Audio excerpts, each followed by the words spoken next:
반갑습니다. 프로스칼프 대표원장 로입니다. 네, 이번 시간은 헤어라인 SMP, 헤어라인 두피 문신에 관한 내용으로 영상을 준비를 했어요. 그래서 설명에 앞서 SMP에 대해서 제가 조금 더 쉽게 설명을 한번 드리고 시작을 할게요. 자, SMP는 모발의 단면을 표현하는 시술이라고 생각을 하시고 영상을 보시면은 조금 더 이해하기가 쉬우실 거예요. 그래서 우리가 보통 민머리 분들 같은 경우에는 삭발을 했을 때 모발의 단면, 가지고 있는 모발이 모발의 단면으로 표현이 되어 있어요. 그래서 SMP 시술을 했을 때 자세히 봐도 구분하기 힘들 정도로 자연스럽게 표현이 가능하지만, 머리를 기르시는 분들 같은 경우에는 모발의 입체감과 모발의 볼륨감이 살아있어요. 근데 이제 우리는 모발의 단면을 표현하는 시술이기 때문에 그 입체감과 볼륨감은 표현하기가 어려워요. 그래서 이 점을 참고를 해서 영상을 보시게 되시면은 조금 더 이해가 빠르실 거예요.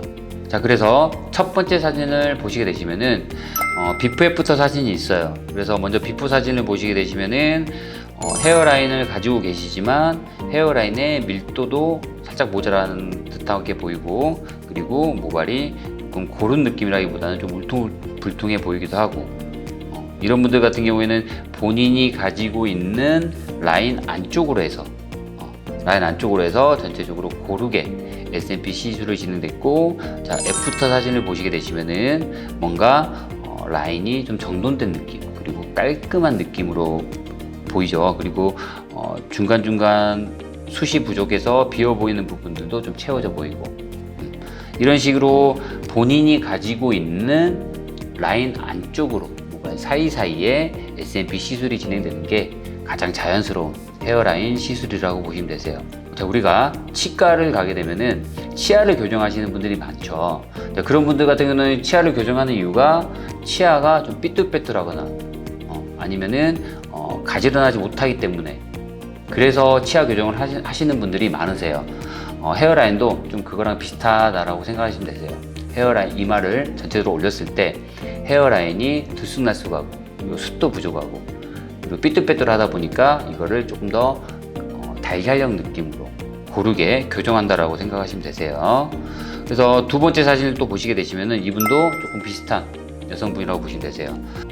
이분도 자세히 보시게 되시면은 본인이 가지고 있는 라인 안쪽으로 SMP 시술이 진행이 됐어요. 그리고 이제 세 번째 사진을 보시게 되시면은 우리가 흔히 이제 M자 존이라고 하죠. M자 탈모라고 많이들 하죠. 여자분들 같은 경우는 남자분들보다는 심하지 않지만, 그래도 이제 예를 들어서 머리를 전체적으로 올림머리를 했을 때 여자분들 같은 경우는 좀 달걀형이 나와야지 좀 더 얼굴도 예뻐 보이고 조금 더 깔끔해 보이고 좀 더 동안 느낌이 나는데, 보통 방문해 주시는 분들 같은 경우에는 이마를 올렸을 때 달걀형이라기보다는 조금 이마 쪽이 좀 각진 느낌으로 표현되어 있어요.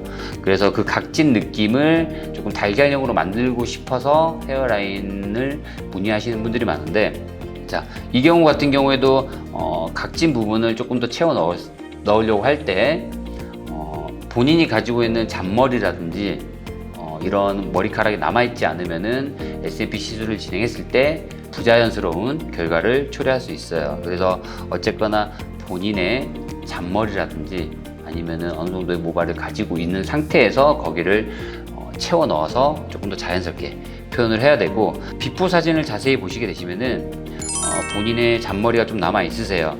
남아 있는데 되게 남아 있는 모발의 밀도가 많지는 않죠. 그래서 이런 분들 같은 경우에는 또 조심해야 될 게, 절대 진하게 들어가면 안 돼요. 항상 말씀드리지만 사람마다 남아있는 모발의 굵기라든지 모발의 밀도가 다 틀려요. 그렇기 때문에 그 사람이 가지고 있는 모발의 두께, 그리고 모발의 밀도에 최대한 맞춰서 시술이 들어가야 된다고 설명을 드려요. 또 SMP 시술에서 또 중요한 게 뭐가 있냐면은, 자, 헤어라인 같은 경우에는 우리가 흔히 도트를 찍는다고 하죠. 근데 그 도트들이 너무 선명하고 너무 또렷해도 오히려 더 부자연스러울 수 있어요. 굳이 퍼진 점을 찍지 않았는데 점을 정말 또렷하게 선명하게 잘 찍었는데 그런 점들도 부자연스러울 수 있다는 거예요. 그래서 헤어라인 같은 경우에는 도트들이 선명하다기보다는 조금 더 은은하게 살짝 도트들을 조금 고르게 뿌려놓은 듯한, 조금 쉐딩한 듯한 그런 느낌으로 표현해 주는 게 가장 자연스럽다고 생각하시면 되세요. 그리고 또 하나 조심해야 될 게 헤어라인 같은 경우에는 시술 회차가 너무 길어지면은 또 이게 문제가 될 수 있어요. 시술 회차가 너무 길어지면 길어질수록 피부에 색을 많이 입히게 되는데, 제가 이전 영상에도 한번 언급한 적이 있는데, 자, 회차가 길어지면 길어질수록 피부에 축적되는 색소들이 이제 많아져요. 그러면서 시간이 지나면서 조금 퍼렇게 표현이 되거나 아니면은 조금 시간이 지나면서 앞과 밀도 차이로 좀 얼룩덜룩해 보일 수도 있고 조금 부자연스러운 결과를 초래할 수 있다는 거예요. 그리고 이번에는 이제 남성분 케이스를 한번 볼게요. S&P를 하시는 분들이라든지 이제 S&P를 받으려고 하시는 분들이 이제 이런 분들도 많이 계실 거예요. 보시면은 M자가 좀 많이 심하게 올라갔죠. 근데 이런 분들이 찾아오셔서 지금 M자 존이 좀 삼각존으로 M자 존이 올라간 거를 채우고 싶다, 여기를 좀 덮어달라 라고 요구를 했을 때, 자, 이런 분들은 모발 이식을 추천하는 게 저는 맞다고 생각을 합니다. 이것도 처음에 제가 언급했던 대로 우리는 모발의 단면을 표현하는 시술이에요. 그래서 이분 같은 경우에는 저는 모발 이식을 추천드리고, 이제 모발 이식을 하고 나서 모발의 밀도가 부족하다, 그래서 좀 듬성듬성하다 라고 느꼈을 때 이제 찾아오셔서 S&P 시술을 하게 되면은 이제 시너지 효과를 볼 수가 있죠. 그래서 혹시라도 이제 나중에 이런 분들이 찾아오시거나 아니면 이런 분들이 S&P에 관심이 있다라고 생각을 하시면은 저는 모발 이식을 추천드립니다. 네. 그래서 모발 이식을 하고 나서 그 부족한 밀도를 S&P로 채우시는 것을 추천드려요.